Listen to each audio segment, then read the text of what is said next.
Welcome to the Untitled Car Project podcast, your one stop show about Indian car enthusiasts capable of giving Dominic Toretto a run for his money. With serial gearheads Siddhant and Shivam, here we go.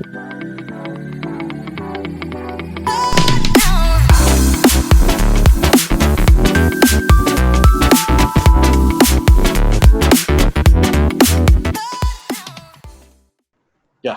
Hi. Sorry, Yep, I'm late. that's better. No, it's fine. It's fine. It's completely fine. So yeah, I'll just give a brief introduction to us. Yeah, sure. So we were three friends back in college and back in school, in fact. So Okay. we suddenly decided that we should, get in the whole car culture and motorsport culture of India, because it's not on a particular platform wherein people can see it, people can know Correct. about it. You and me, we also had a talk around 2 years ago or 1 year ago about the whole culture thing, and I talked to Yes. you about your car. Mm-hmm.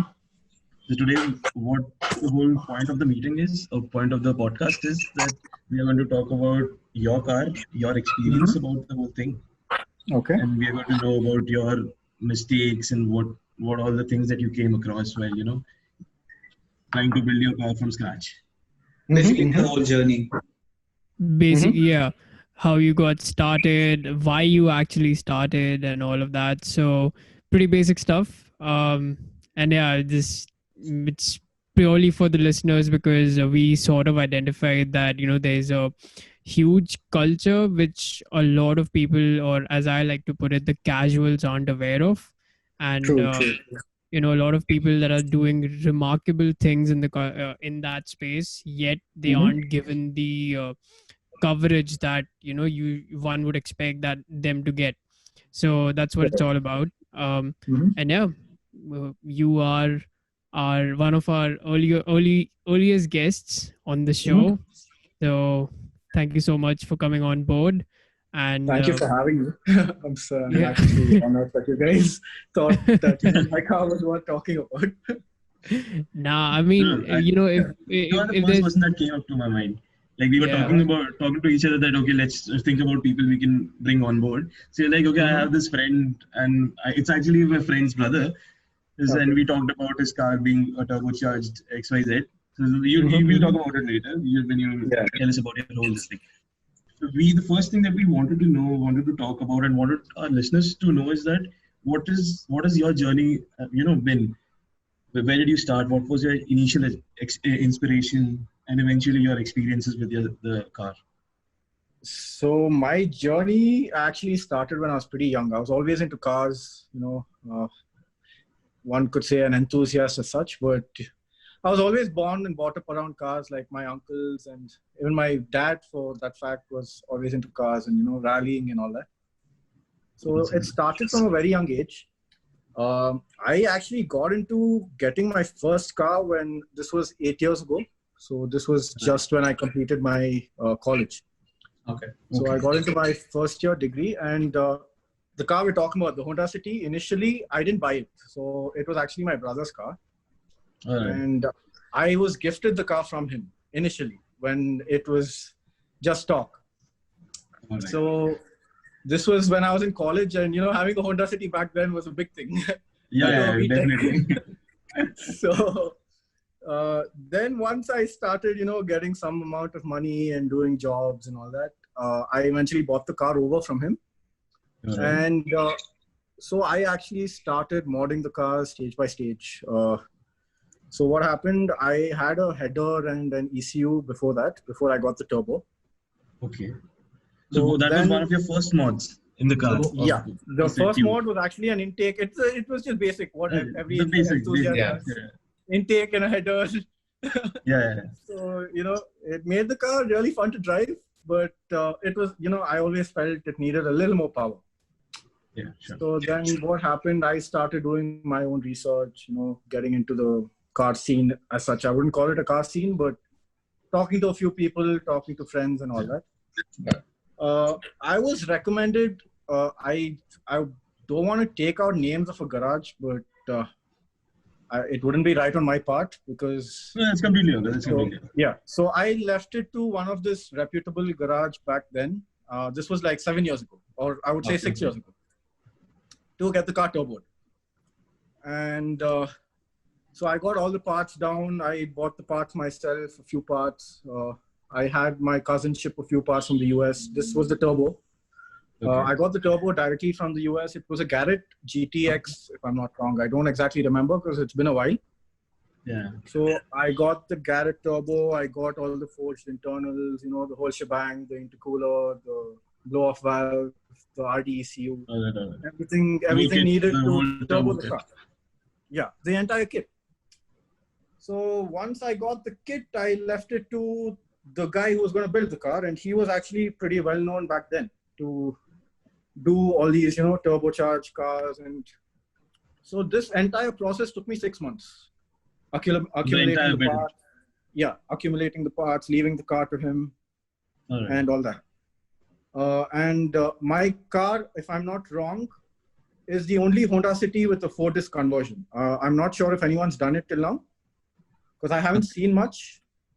So it had a big brake disc kit from the Accord 2.4 for the front. Okay. And it had a rear disc conversion from the old Verna. So surprisingly, the old Verna and the City share the same hub size on the back. Yeah. So initially it was a drum brake. The rear it was initially a drum brake system. The stock VTEC comes with a drum brake. Okay. So then we swapped it over to the discs and all that, and I got the Showa suspension, and I got custom springs made because I wanted it to be streetable. I didn't actually want like a drag car. I have a complete interior. I have a music system. I have working air conditioning, all that. So the car performed brilliantly, and I'm talking 6 years ago.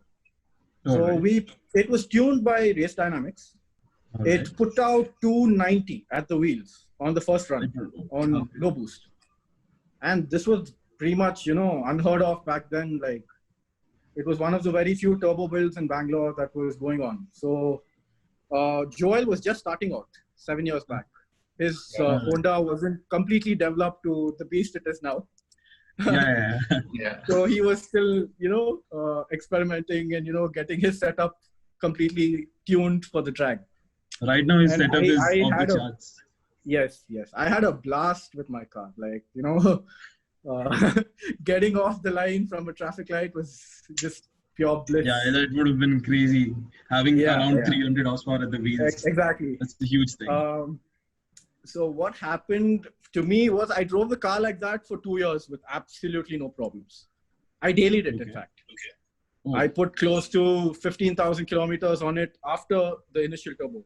After the turbo. And it was brilliant. It had no issues, just minor service, oil changes, stuff like that. Since I had a very good relationship with the initial builder of the car, I started to trust him a lot. And, when I used to leave the car, I left it unsupervised.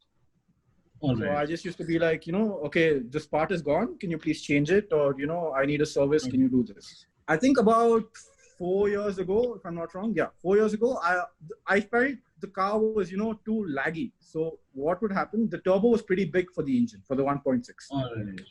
So this is one of the issues people come up with. Okay, they just get a turbo without compressor mapping at the whole thing and then get it. Yeah.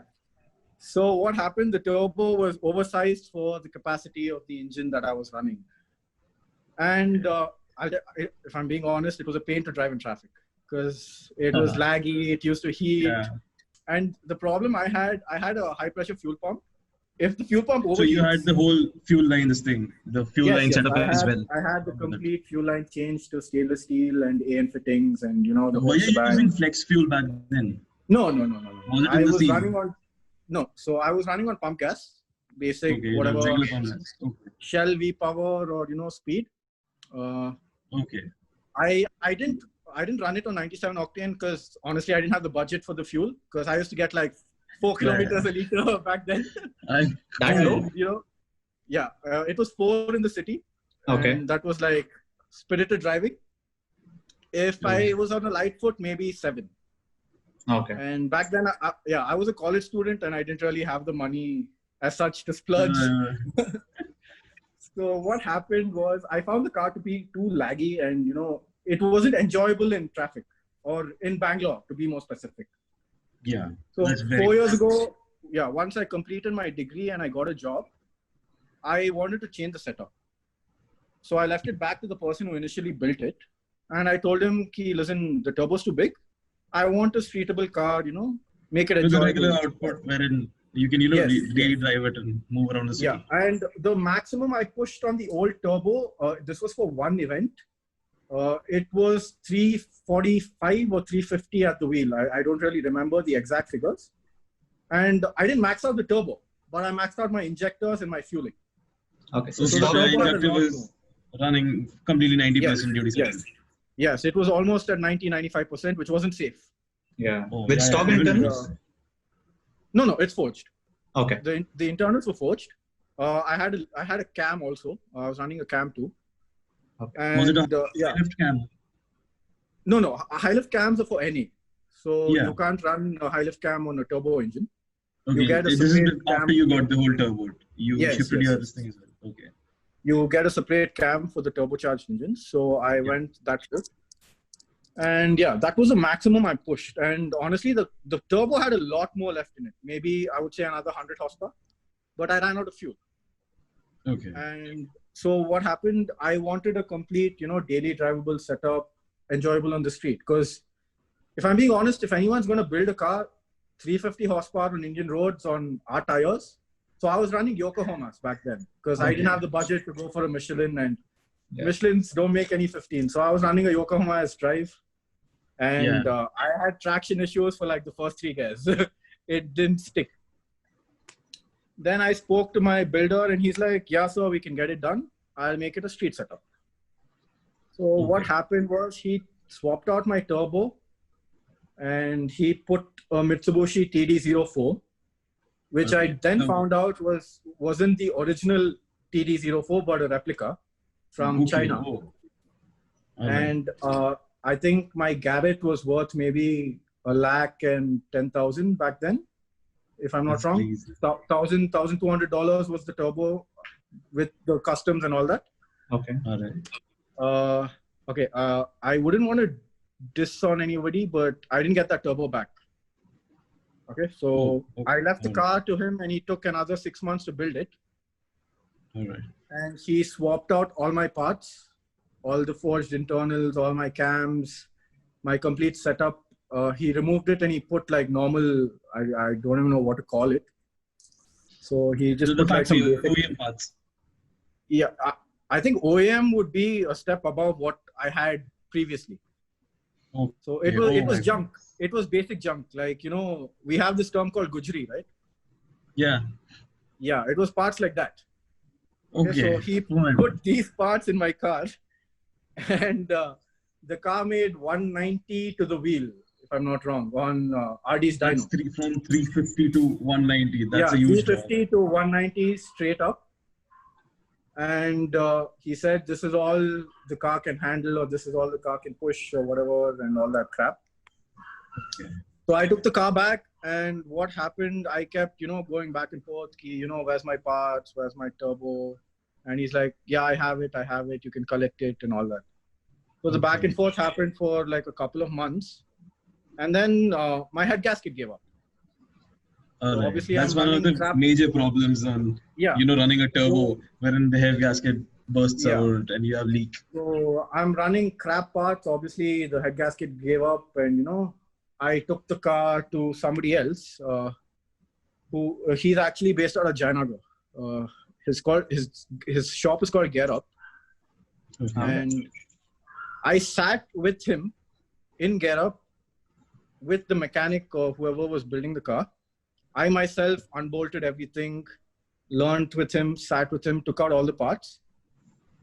All my parts from the cams to my pistons to my turbo, including my lower control arms, my upper control arms, everything were from a crashed vehicle that had the stamp of these wreckers. So whenever you go to a wrecking yard, they have a stamp saying these parts are being crushed or they're going to be on Gujri. That's auction or something like that. Okay. So I found all these parts, and up to this point, I had spent close to 4 lakhs on the car previously. That was on the Garrett turbo. From starting? Yeah, from starting. That's including my turbo, my ECU, my fueling, everything, the tuning, all that, and the labor. So this was what I had spent. And then I found, all these crap parts in my car, and I was just honestly disappointed. I didn't know what to say, what to do. Then I went back to OEM. I myself ordered all the parts from Honda. It took me almost 45 days to get all the parts, in. Sat there, got it built again. And once it was built, I took it to race concepts. So I took it to Joel because I wanted him to have a look over what was done to the car.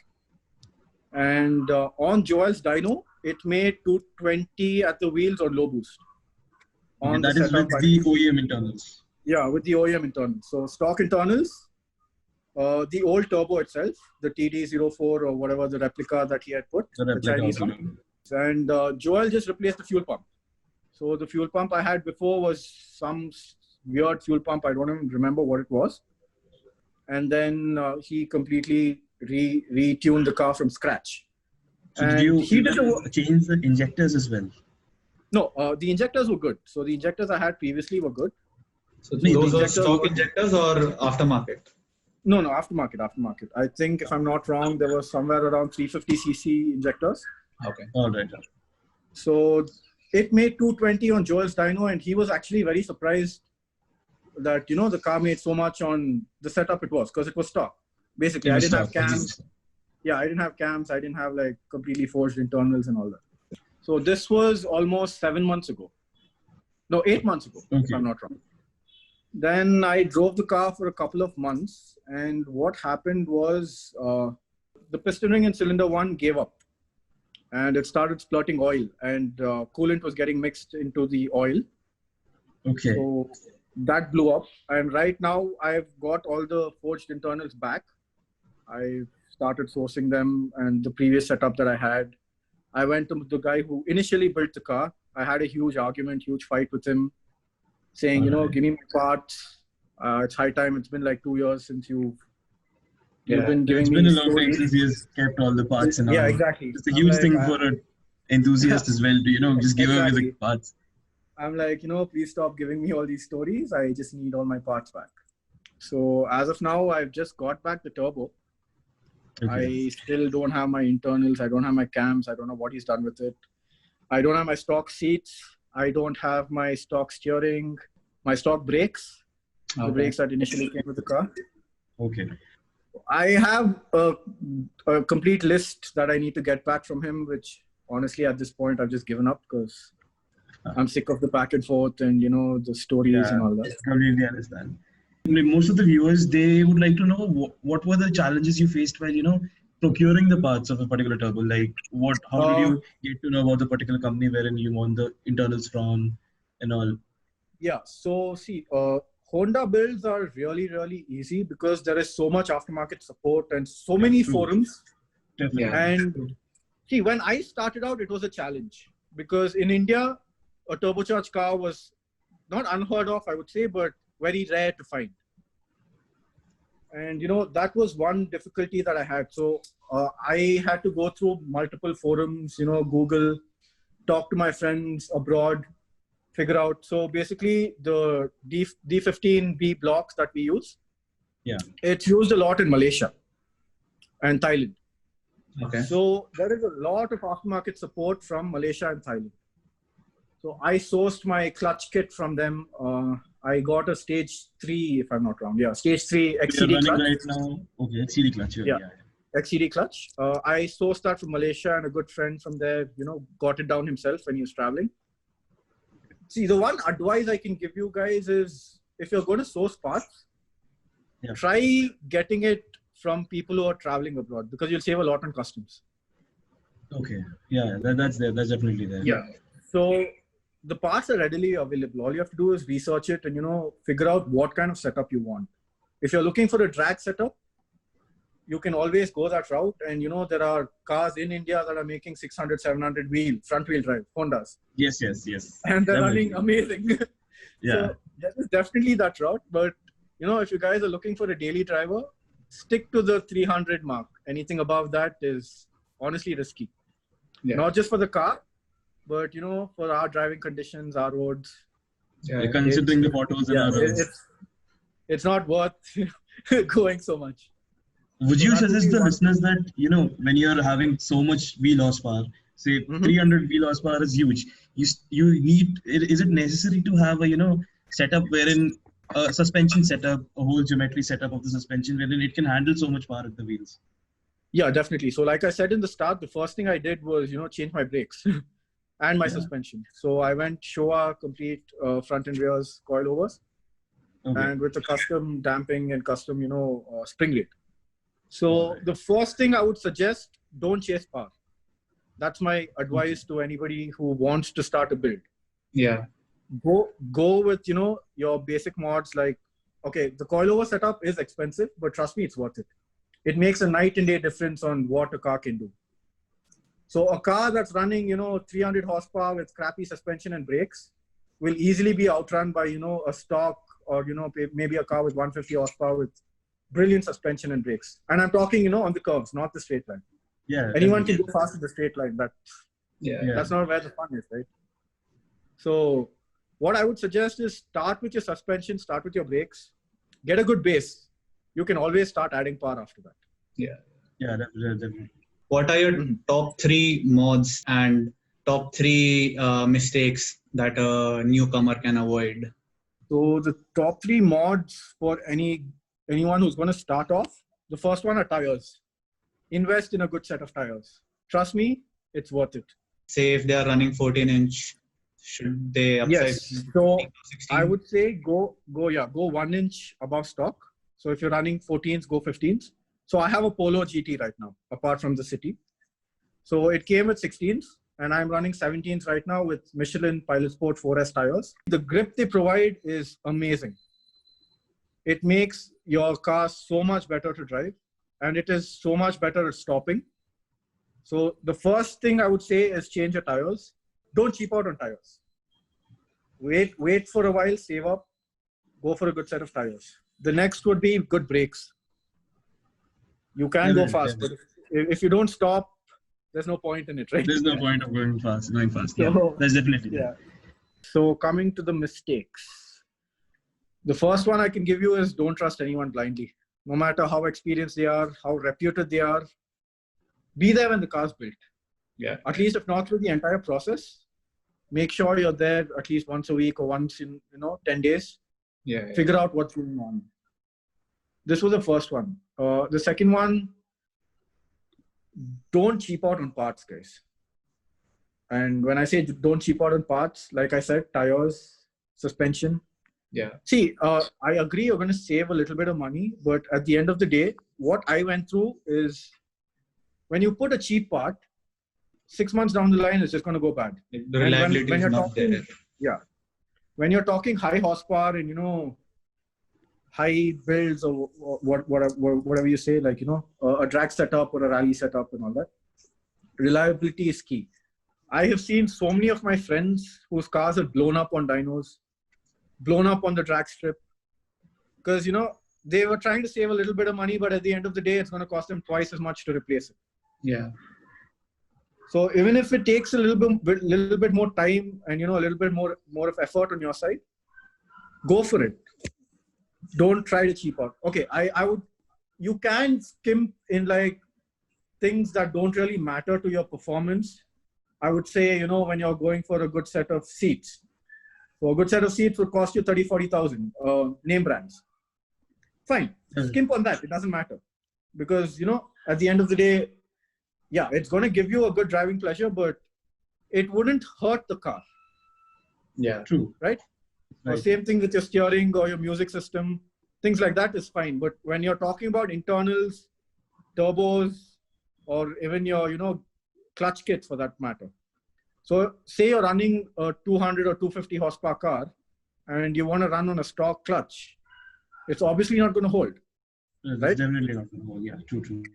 So what I'm running wouldn't be comfortable for the next person to drive. So what I would say is, eventually comes down to the person who's driving the vehicle. Yes. And it's also your complete preference on how you drive. What kind of driving style you have. The third one would be do your research. Spend some time, read about it, read about what you want. First, visualize your build. So most of us, including me, I'm the prime example of this. I built the car first. So I sent the car to the garage first, and then I thought about what I wanted to do to it. But do it the other way around. Figure out what you want to get done first, what you want your car to do. So like I said, the first setup, I didn't have any idea. I didn't do any research. I just wanted the biggest turbo, chasing horsepower.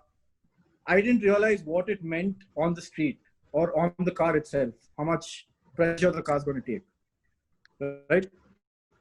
Figure out where your passion lies. So some people love to drag race. I'm not really an enthusiast of, drag races. I rather prefer a good autocross or a good rally. I actually enjoy that more than a drag.